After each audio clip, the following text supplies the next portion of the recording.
Check. Fan కూడా బంద్ చేయండి ఒకసారి.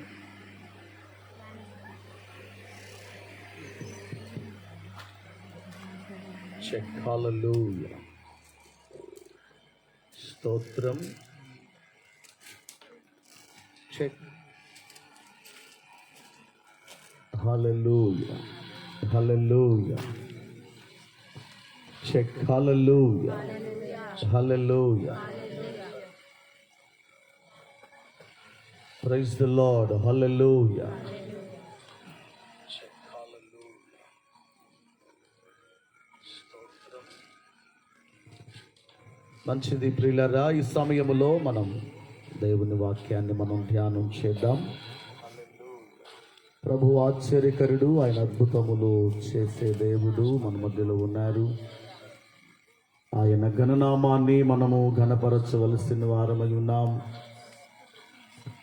ఈరోజు దేవుని వాక్యములో నుండి కొన్ని విలువైనటువంటి మాటలు మనము ధ్యానం చేద్దాం. ఇంచుమించు ఉపవాస కూటాలు అయిన తరువాత తిరిగి ఈ విధముగా మన సంఘ సహవాసములో మరి ప్రభు ఘననామాన్ని ఘనపరుస్తూనే ఈ విధముగా ఏర్పాటు చేయబడినటువంటి ప్రత్యేకమైన సంఘ కూడికను బట్టి మొట్టమొదట నేను దేవునికి కృతజ్ఞతాస్తుతులు స్తోత్రాలు సమర్పిస్తున్నాను. కూడిక ఏర్పరిచినటువంటి ఇమానుయేల్ వారి కుటుంబానికి ప్రభువే మనందరితో ప్రత్యేకముగా మాట్లాడి బలపరుచున్నట్లు మనమందరం దేవుని వాక్యమును మనం ధ్యానం చేద్దాం. దయచేసి అందరూ కూడా మౌనముగా ఉండండి. యోబు గ్రంథములో నుండి ఒక వచన భాగాన్ని ఈ సమయములో మనము ధ్యానం చేద్దాం. పరిశుద్ధ గ్రంథములో నుండి అనేక సందర్భాలు మనము చదివి దేవుని వాక్యమును ధ్యానము చేయుచు ఉన్న రీతిగా పరిశుద్ధ గ్రంథములో యోబు గ్రంథములో నుండి ఒక వచనమును ఈ పూట మనము ధ్యానం చేద్దాం.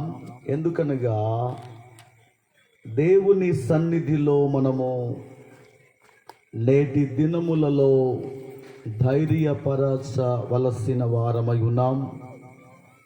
దేవుని యొక్క వాగ్దానములను మనం అనుభవించవలసిన వారమై ఉన్నాం. పరిశుద్ధ గ్రంథములో నుండి మనకందరికీ పరిచయస్థమైనటువంటి లేఖన భాగం 5వ అధ్యాయము, యోబు గ్రంథము 5వ అధ్యాయం. ఇందులో ఒక ప్రత్యేకమైనటువంటి లేఖన భాగం మనకు కనబడుతూ ఉన్నది. ఆ వచన భాగాన్ని ఈ సమయములో మనము ధ్యానము చేద్దాం. 19వ వచనం,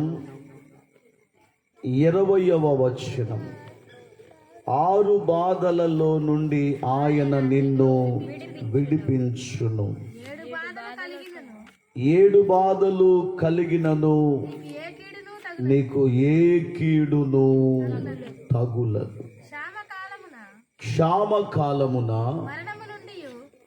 మరణము నుండి యుద్ధమున ఖడ్గబలము నుండి ఆయన నిన్ను తప్పించును.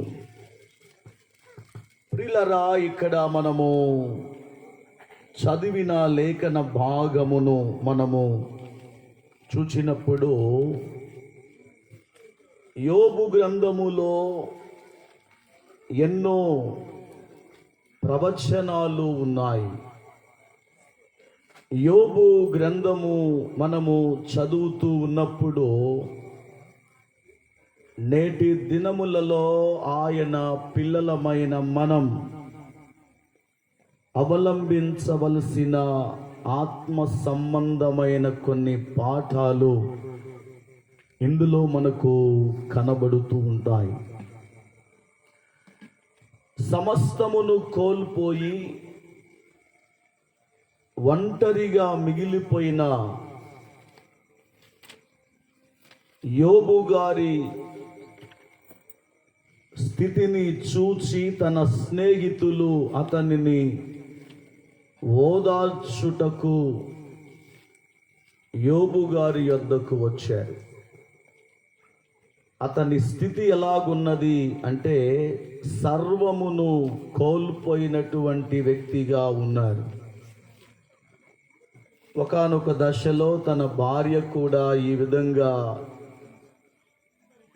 మాట్లాడుచు, ఇక నీవెందుకు బ్రతుకుతావు, దేవునిని దూషించి మరణము కమ్ము అనేటటువంటి మాటలు తన నోట వచ్చిన పరిస్థితిని మనం చూస్తుంటాం. ఏమండి, ఇబ్బందులు వచ్చినప్పుడు సర్వసాధారణంగా భార్యలు అండగా నిలవబడతారు. తన భార్య తనతో ఉండవలసిన పరిస్థితిని కూడా కోల్పోవలసి వచ్చింది యోబు గారు. ఇక్కడ వాక్యమును మనము గమనించినప్పుడు పిల్లరా, కుక్క పిల్ల కూడా ప్రార్థనకు వచ్చినట్టు ఉంది కదా. కుక్క పిల్లలు, కప్పలు, ఏమండి, వాటికి కూడా ఉత్సాహం ఉన్నట్టుంది. మీరు పాడే పాటలు వినటానికి, నేను చెప్పే మాటలు వినడానికి అవి కూడా వచ్చినట్టున్నాయి, పనులు మానుకొని వచ్చినట్టున్నాయి. ఈ మధ్య నేను కూసుమన్ సెంటర్లో గమనించాను, ఓ భార్యాభర్తలు ఇద్దరు బండి మీద వెళ్తూ ఉంటే కుక్క కూడా వాళ్ళతో పాటు ప్రయాణం చేస్తుంది. భార్య గద్దిస్తూ ఉంది, భర్త కూడా గద్దిస్తున్నాడు. అది ఏమాత్రం ఆగే పరిస్థితి కనిపించట్లేదు. ఓహో, అంటే మీరు కూడా వెళ్తారా ఫంక్షన్, నేను కూడా రావద్దా అన్నట్లుగా. మంచిది, ముందుకు వెళుతున్నాను ప్రియులారా, వాటిని వచ్చేటప్పుడు కట్టేసుకొని వస్తే మంచిది, మనకి ఇబ్బంది ఉండదు, కోవడానికి కూడా ఎటువంటి ఇబ్బంది ఉండదు.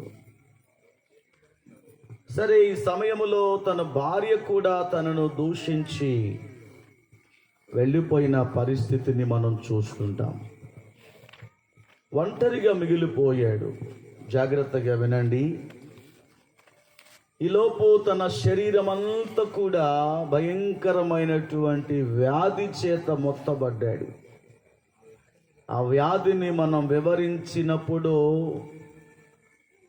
ఆ పరిస్థితిని మనం చూస్తే మనము అనే మాట ఏంటంటే, ఇటువంటి క్షోభ, ఇటువంటి స్థితి ఏ శత్రువుకు కూడా రావద్దు అని యోబు గారిని చూచిన వారందరూ తప్పనిసరిగా అనవలసిందే. అలాంటి వేదన తను పడుతూ ఉన్నారు. అటువంటి సమయములో తన ముగ్గురు స్నేహితులు, ఇంకొకడు తర్వాత జాయిన్ అవ్వటం మనం చూస్తూ ఉంటాం. అందులో ఒక వ్యక్తి, ఎలీఫజ్ అనబడిన ఒక వ్యక్తి, తన స్నేహితుడుగా పేరొందినటువంటి వాడు,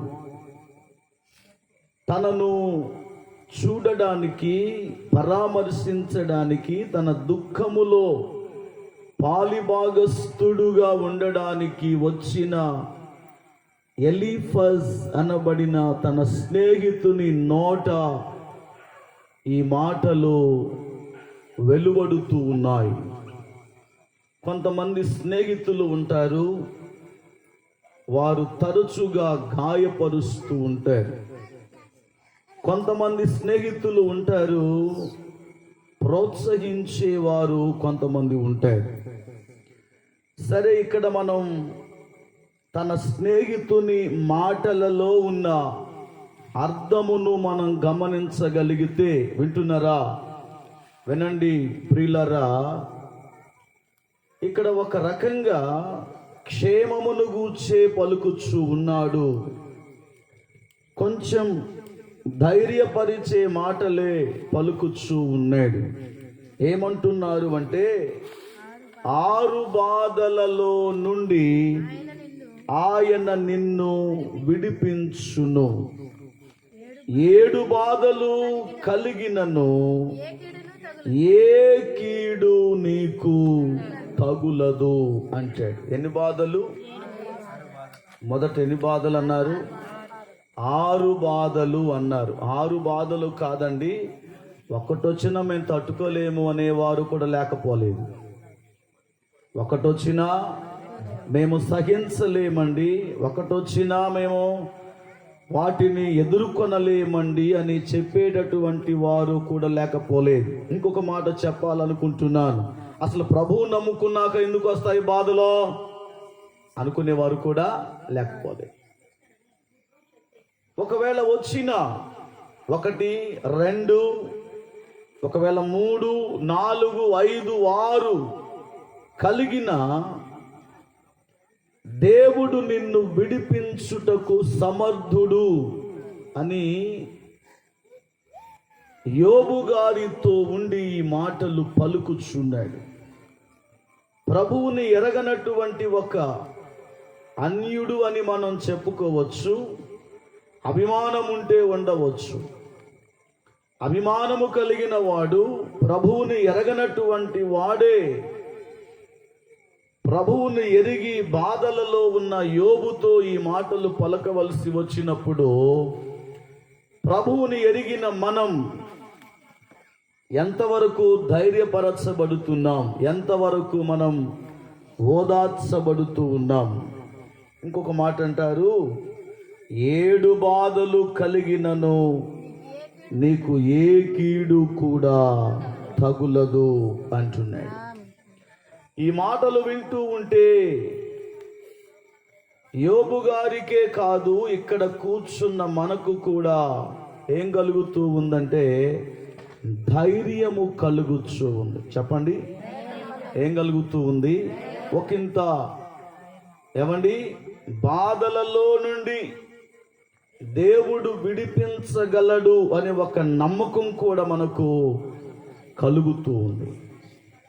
20వ వచనాన్ని మనం చదివినప్పుడు, సరే 6 బాధలు 7 బాధలు అనేది నేను ఇప్పుడు సందర్భాన్ని బట్టి చెప్పటం లేదు, కానీ ఎప్పుడైనా అవకాశం ఉంటే, సందర్భం గుర్తుంటే అది సంఘములో మనం తెలియపరుచుకుందాం.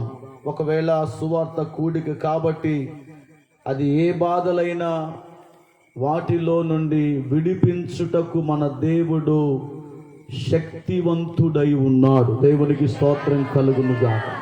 1 కాదు, 2 కాదు, 3 కాదు, తలలోపమాకండి, నెంబర్లు చెప్పండి. 4 కాదు, 5 కాదు, 6 వచ్చినా దేవుడు ఏం చేస్తాడు? ఆయన విడిపించుటకు మన దేవుడు సమర్థుడై ఉన్నాడు అని దేవుని వాక్యం మనకు ఈ సమయములో చెప్పబడుతూ ఉంది.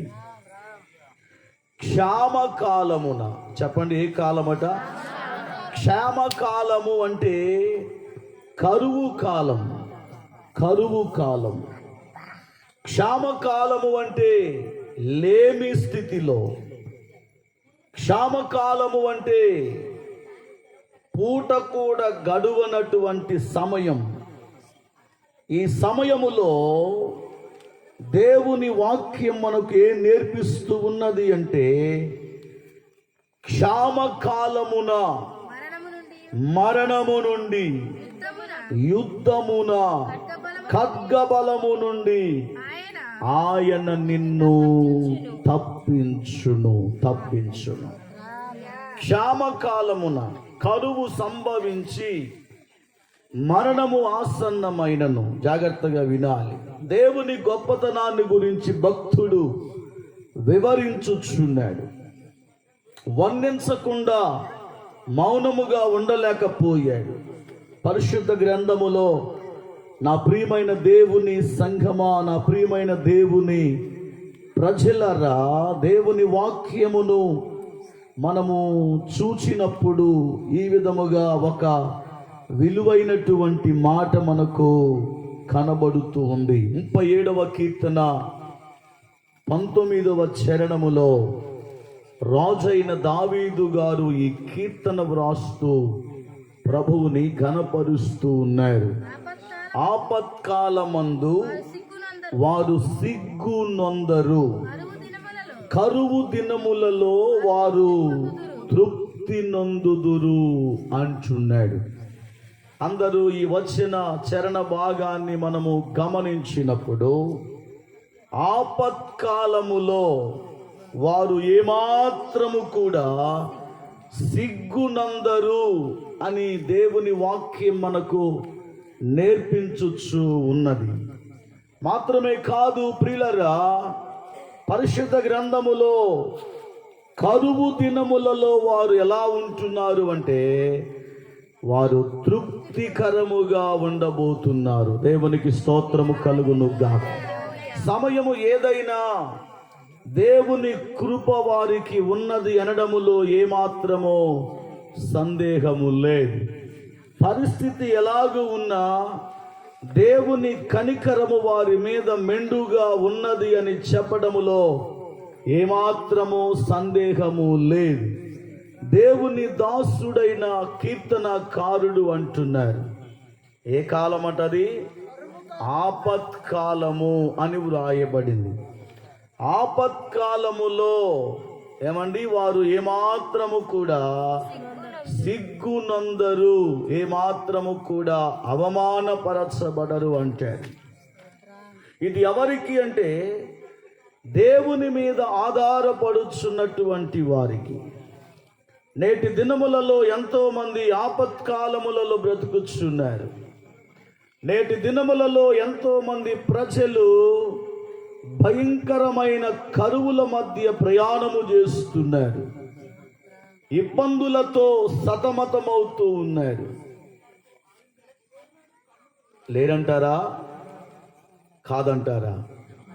అవుననే మనము చెప్పాలి. ఈ రోజుల్లో దేవుని పిల్లలారా, చాలా మంది సిగ్గుపడుతూ ఉన్నారు. అసంతృప్తితోనే బ్రతుకుతున్నారు. అసంతృప్తి, అవమానం, సిగ్గు అనేది మానవుని జీవితంలో ఒక దినచర్యగా మనకు కనబడుతూ ఉంది. క్షామకాలమున ఒకవేళ మరణము ఆసన్నమైన, ఒకవేళ శత్రువుని మీద యుద్ధము చేయవలసి వచ్చినప్పుడు, ఆ యుద్ధములో నీ మీద ఉపయోగింపబడే ఏ ఆయుధమైన ఆయుధ బలము నుండి ఆయన నిన్నేం చేయబోతున్నాడు అంటే తప్పించువాడుగా ఉన్నాడు. దేవునికి స్తోత్రం కలుగునుగా. ఏ బలమైనా కానివ్వండి, అది ఏ బలమైనా, నిన్ను గాయపరిచేది ఏ బలమైనా, నిన్ను కృంగదీసే ఆయుధము ఎంత బలంగా నీ మీదకు వచ్చినా, పరిస్థితి దినదినము కూడా నిన్ను ముందుకు సాగనీయకుండా ఏ ఆటంకాలు అవి బలంగా నీ మీద పనిచేయవలసి వచ్చినా, ఎలీఫజ్ అనబడిన తన స్నేహితుడు ఈ విధంగా మాట్లాడుచు అంటారు, వాటిలో నుండి, బలము నుండి ఆయన నిన్ను తప్పించబోతున్నాడు. దేవునికి స్తోత్రము కలుగును గాక. హల్లెలూయా. అందరము దేవునికి స్తోత్రములు చెల్లించుదాం. హల్లెలూయా. ఈ రాత్రికాల సమయములో నా ప్రియమైన దేవుని సంఘమా, పరిశుద్ధ గ్రంథములో నుండి హోషేయ ప్రవచన గ్రంథం 13వ అధ్యాయం 14వ వచనమును మనము చదువుకున్నప్పుడు, 13వ అధ్యాయం 14వ వచనం, అయినను పాతాళ వశములో నుండి నేను వారిని విమోచింతును, మృత్యువు నుండి వారిని రక్షింతును. ఓ మరణమా, నీ విజయమెక్కడా? ఓ మరణమా, నీ ముల్లెక్కడా? పశ్చాత్తాపము నాకు పుట్టదు. దేవుని వాక్యమును మనము గమనించినప్పుడు, పాతాళ వశములో ఉన్న ప్రియులారా, నేను వారిని విమోచింతును అంటున్నాడు. వారు ఎక్కడున్నారు ఇప్పుడు? పాతాళములో మందగా కూర్చబడ్డారు. దేవుని ప్రజలు దేవునిని ఆశ్రయించేవారు, దేవునిని సేవించేవారు, దేవునిని వెంబడించేవారు, దేవునిని మహిమపరిచేవారు, దేవుని మీద విశ్వాసము కలిగినటువంటి వారు పరిస్థితుల ప్రభావమును బట్టి వారు బందీ గృహములోనికి వెళ్ళవలసి వచ్చిన, వారు పాతాళపు అంచులోనికి వెళ్ళవలసి వచ్చిన, నేను వారిని చెప్పండి విమోచించెదను అంటున్నాడు. ఒకవేళ వారి మీద మృత్యువు ప్రియులారా ప్రవేశించ ప్రయత్నము చేసిన, మృత్యుము నుండి వారిని నేను రక్షింతును. ఎందుకంటే ఆ మృత్యువు మీద నేను విజయమును పొందబోతున్నాను. దేవునికి స్తోత్రం కలుగునుగా. మరణపు ముళ్ళును నేను విరిచివేయబోతున్నాను. ప్రభువైన యేసయ్య 2025 సంవత్సరాల క్రితం సర్వమానవాళి పాపము నిమిత్తమై మానవుడు పాపి అయి ఉండగా దేవుని మహిమను కోల్పోయి అజ్ఞానములో గ్రుడ్డివాడుగా అంధకార సంబంధమైనటువంటి హృదయ కాఠిన్యము చేత బ్రతుకుచు చీకటిలో ఉండి వెలుగును గ్రహించకుండా, అజ్ఞానములో ఉండి జ్ఞానమును దేవుని పిల్లర గ్రహించకుండా పాపిగా మారిపోయి పాపములో బ్రతుకుచూ ఉన్నప్పుడు అదే పాపము అనే ఆ ముళ్ళును విరిచివేయడానికి ప్రభువైన యేసయ్య ఆ సిలువలో మనందరి కొరకు మరణము అనే ముళ్ళును ఆయన విరిచివేశాడు. దేవునికి స్తోత్రం కలుగునుగా. హల్లెలూయా. మృత్యు ఒకవేళ నిన్ను వెంటాడాలి అని ప్రయత్నము చేసిన మృత్యువులో నుండి ప్రియులారా ఆయన నిన్ను ఏం చేయబోతున్నాడు? రక్షించుటకు ఆయన సంసిద్ధుడుగా ఉన్నాడు. అందుకే దేవుని వాక్యం సెలవిస్తా ఉంది, మరణమును చూడక బ్రతుకు నరుడు ఎవడు అంటున్నాడు. అందరు చెప్పండి ఈ మాట.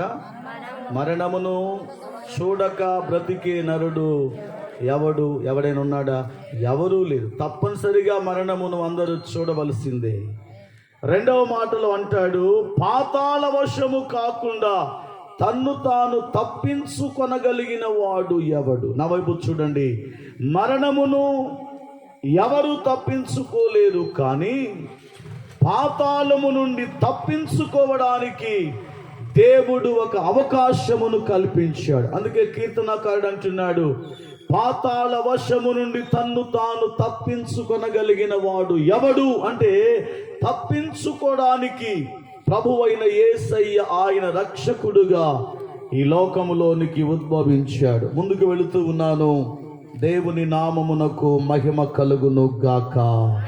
27వ అధ్యాయము కీర్తనకారుడు 27వ కీర్తన 3వ చరణములో ఇలాగు ఒక చరణం మనకు రాయబడుతూ వస్తూ ఉంది.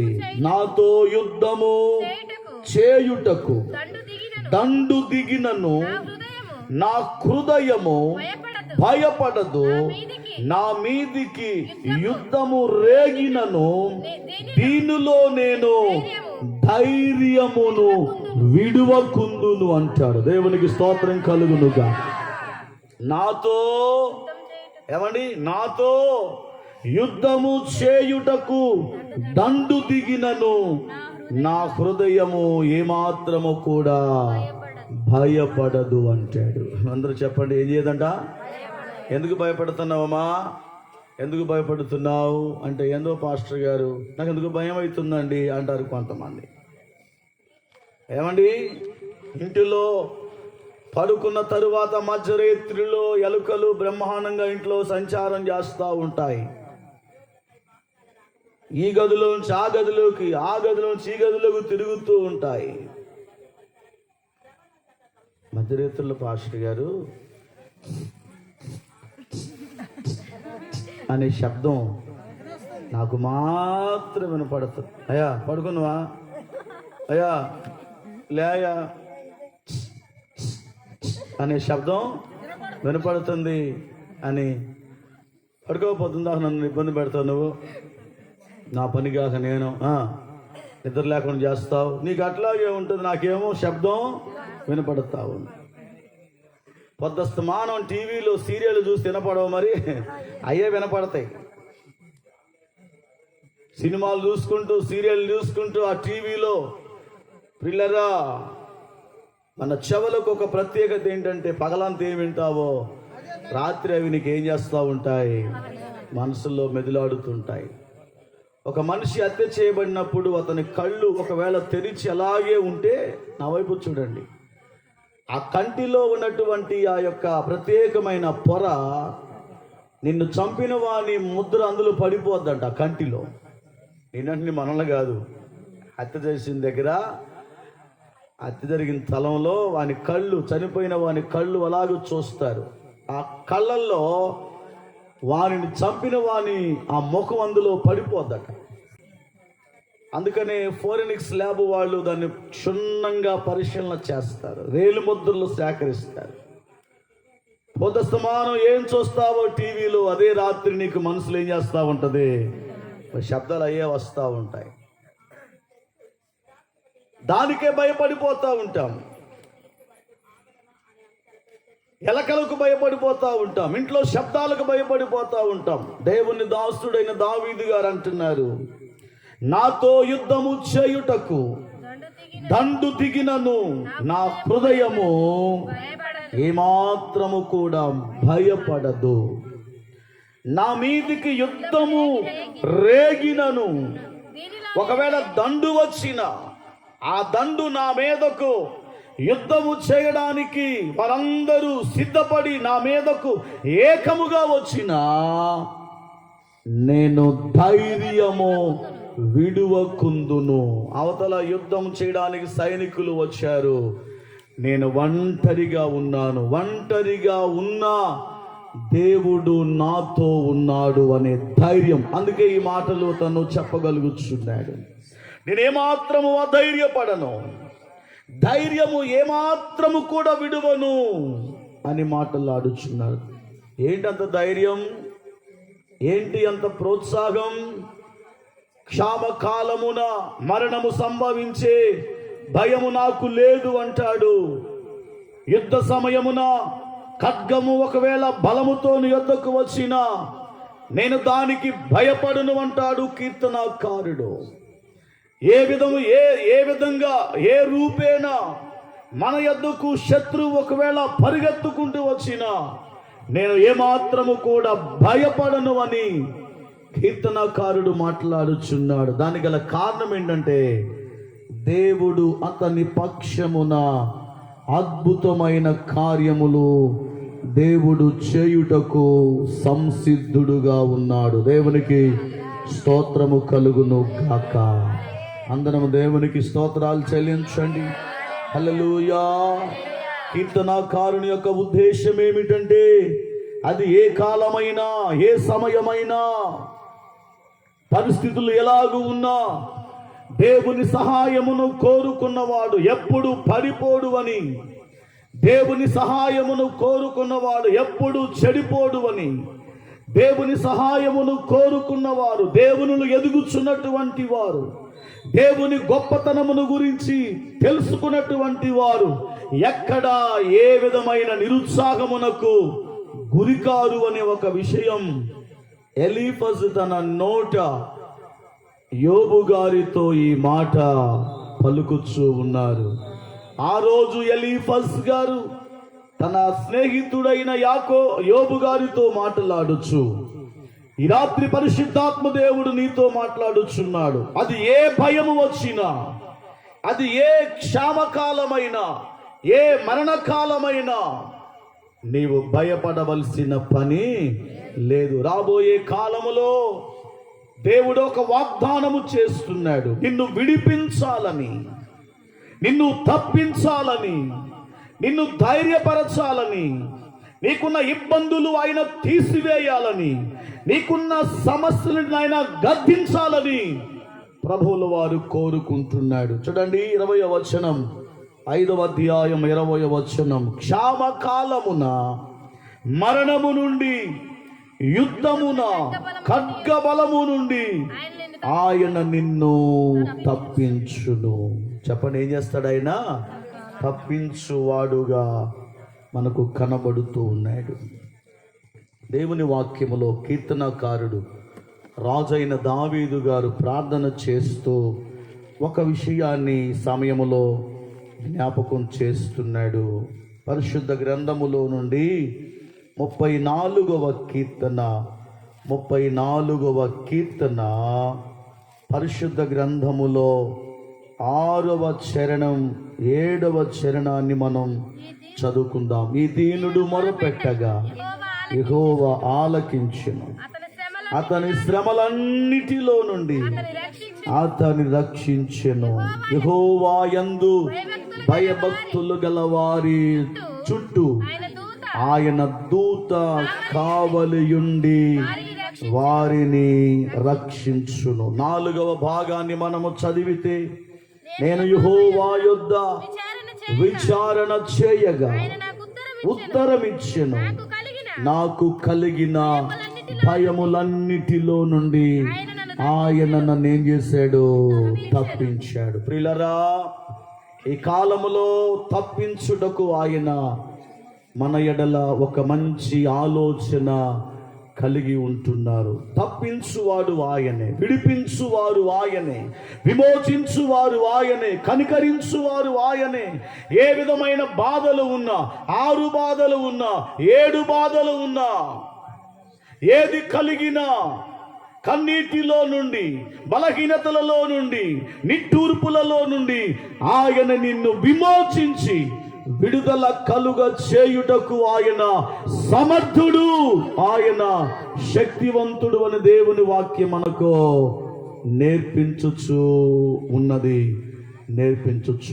బైబిల్ గ్రంథములో చరిత్రలోనికి మనం వెళితే, అగ్ని ప్రవక్త అని పిలువబడుతున్న ఏలియా గారితో దేవుడు అన్నాడు, 3.5 సంవత్సరములు కరువు కాలం. ఏ కాలమట? అందరు చెప్పండి, ఏ కాలం అది? ఆ కరువు కాలములో తల్లి తన కుమారునితో ఒక మాట ఇలాగూ చెప్పుచ్చు ఉంది, నానా, ఈ రోజుతో మనమిద్దరం చనిపోబోతున్నాము.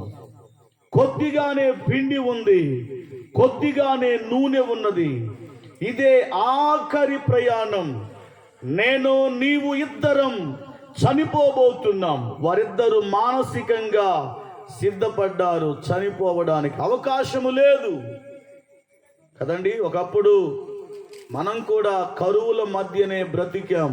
చాలా మంది పెద్దవాళ్ళు అంటారు, దోసకాయలు తిన్నామండి ఆ రోజుల్లో అంటారు. ఏం తిన్నారట? దోసకాయలు, అనపకాయలు, ఇంకా మొక్కజొన్నలు, ఇంకేం తిన్నారండి? సద్దలు. ఇప్పుడు మార్కెట్లో ఖమ్మం గాంధీ చౌక్లో పోతే కొట్లన్నీ చాలా బిజీగా ఉన్నాయి. మరి రోగాలు అట్టున్నాయి కదండి. ఏమండి, ఆ జొన్నలు మా అమ్మమ్మ ఊళ్ళో బాగా దొరికాయి. ఏమండి, ఆ కంకులు కొట్టుకొని తింటే ఎంత చక్కగా ఉండేదో. ఓస కంకులు ఏమంటారు వాటిని? ఓస బియ్యం, అతనికి ఏదో ఓస బియ్యం కదా, ఎంత టేస్ట్గా ఉండేదో. ప్రియులరా, ఆ రోజుల్లో కరువు కాలములో కరువు అనుభవించారు. ఆ రోజుల్లో తిందామంటే దొరకలేదు. ఇప్పుడు తిందామంటే అన్నీ ఉన్నాయి కానీ తినే పరిస్థితి లేకుండా పోయింది. ఎన్ని బలహీనతలు వచ్చాయో, ఎన్ని ఇబ్బందులు పడుతున్నారు ప్రజలైతే.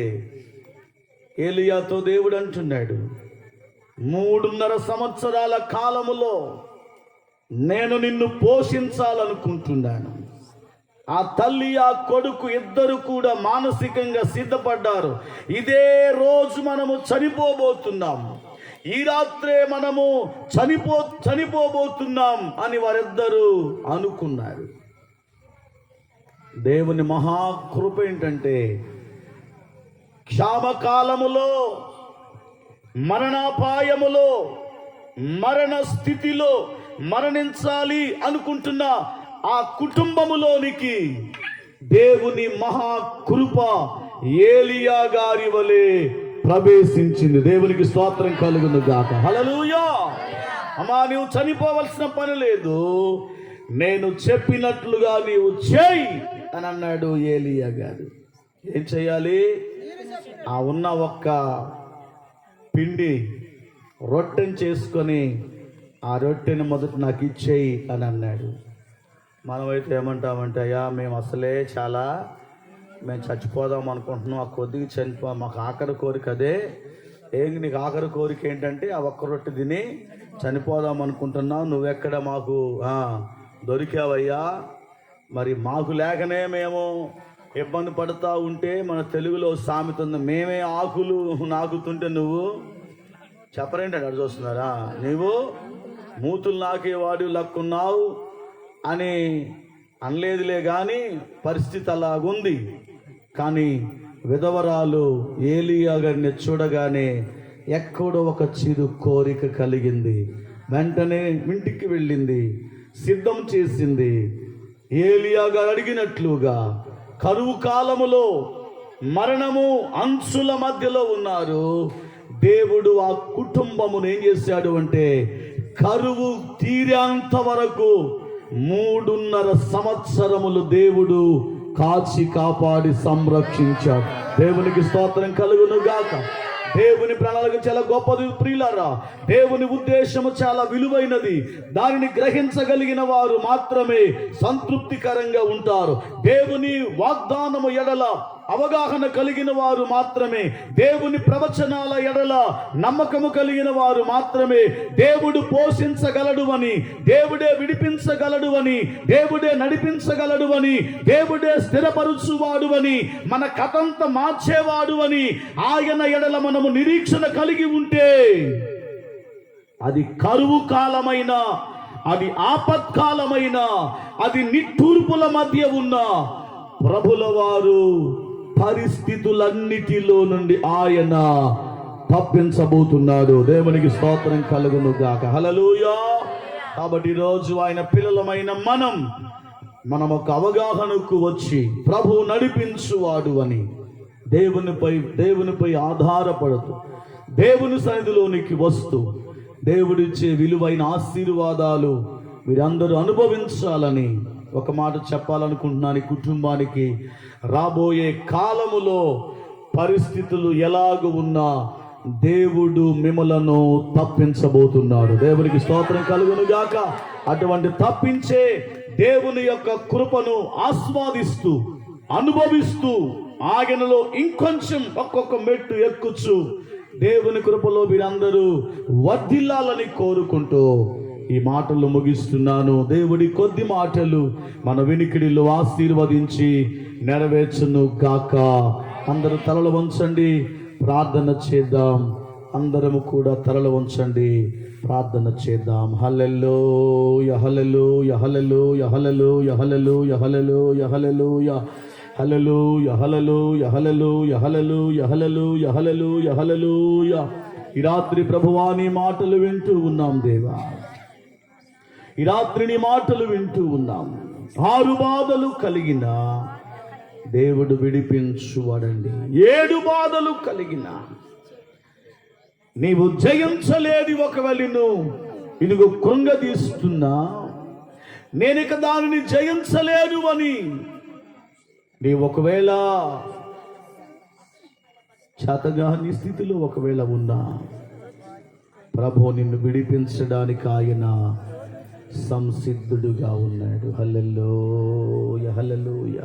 నన్ను విడిపించు ఆయన, నన్ను తప్పించు. కొన్నిసార్లు నేను కరువులో బ్రతుకుచున్నాను, కొన్నిసార్లు ఇబ్బందుల మధ్య బ్రతుకుచున్నాను. ఈ రాత్రి ఈ మాటలు వింటూ ఉండగా ఎక్కడో నాకు ఒక నమ్మకం కలుగుతుంది. నాయన ఈ దీనుడు మొరపెట్టగా దావీదు గారు ఏం చేశారు? తప్పింపబడడానికి దేవుని సన్నిధిలో ప్రార్థించారు. తప్పింపబడడానికి దేవుని సన్నిధిలో భయభక్తులు కలిగి ఉన్నారు. తప్పింపబడడానికి 91వ కీర్తన ప్రకారం ఆయన నామమును ప్రేమించుచూ ఉన్నాడు. తప్పింపబడడానికి దేవుని సన్నిధిలో బేతేలు అనే ప్రాంతమునకు పూర్వకాలములో యెహోషువ గారి కాలములో యోసేపు ఇంటి వారు బేతేలుకు వారు వచ్చినట్లుగా మనం చూస్తున్నాం. దేవుని సన్నిధిలోనికి రావాలి, దేవుని సన్నిధిలో ప్రార్థన చేయాలి, దేవునిపై నమ్మకం ఉంచాలి, ఆయన మాత్రమే ప్రేమించాలి. అప్పుడు దేవుడు నిన్ను నీ కుటుంబమును తప్పించువాడుగా ఉన్నాడు. నోవహుతో ఆదికాండం 7వ అధ్యాయములో ప్రభులు వారు అంటున్నారు, నీవును నీ భార్య నీ పిల్లలు నీ కోడండ్రును ఓడలోనికి ప్రవేశించండి, ఈ జల ప్రళయము నుండి నేను మిమ్ములను తప్పించబోతున్నాను. రాబోయే ఉగ్రత నుండి, రాబోయే కరువు కాలము నుండి, రాబోయే సాతానుడు పెడుతున్న ప్రతి కాడి నుండి నిన్ను విడిపించడానికి, నిన్ను విమోచించడానికి, పలు విధములైన ప్రమాదములో నుండి నిన్ను తప్పించడానికి ఆయన సంసిద్ధుడుగా ఉండగా ఎందుకు ఇంకా శ్రమల మధ్యనే జీవిస్తుంటావు? ఎందుకు ఇంకా వేదనల మధ్య ఎంతకాలము జీవిస్తూ ఉంటావు? తప్పించేవారు లేరు అని, ఆదరించేవారు లేరు అని, ప్రేమించేవారు లేరు అని, సహాయము చేసేవారు లేరు అని ఎంతకాలము లోక వైపు చూస్తూ ఉంటావు? రండి ఈ రాత్రి ప్రభు యొద్దకు వచ్చి నిన్ను తప్పించడానికి నువ్వు వెల చెల్లించాల్సిన పని లేదు. ప్రభువే నీ కొరకు వెల చెల్లించారు. పాతాళములో నుండి నీ ప్రాణమును, నరకము నుండి నీ జీవితమును విమోచించడానికి సిలువలో ప్రభువే యజ్ఞ బలి పశువుగా ఆయన మనందరి కొరకు ప్రాణమర్పించి సమాధి చేయబడి 3వ దినమున మృత్యుంజయుడిగా లేచి పరలోక రాజ్యమునకు వెళ్ళి మరల ఆయన 2వసారి రాజులకు రాజుగా, ప్రభువులకు ప్రభువుగా ఆయన దిగి రాబోతున్నాడు. ప్రభు రాకముందే, మన శేష జీవితం ముగించక ముందే ఈ లోకములో ఉన్న విపత్కరమైన పరిస్థితుల మధ్య నుండి దేవుని ఉచితమైన కృప చేత మనము తప్పింపబడదాం. అటువంటి బలమైన కృప కొరకు మనమందరం ప్రార్థన చేద్దాం. ఈ సమయములో మనం ప్రార్థనలో ఉందాం, తలలు వంచుదాం, ప్రార్థన చేద్దాం. ప్రేమ నమ్మకము కలిగిన మా ప్రియ పరలోకపు తండ్రి మహోన్నతుడా, నీకు వందనములు చెల్లిస్తున్నాం. సర్వాధికారి నీకు వందనములు చెల్లిస్తున్నాం. ఎత్తబడిన వాక్య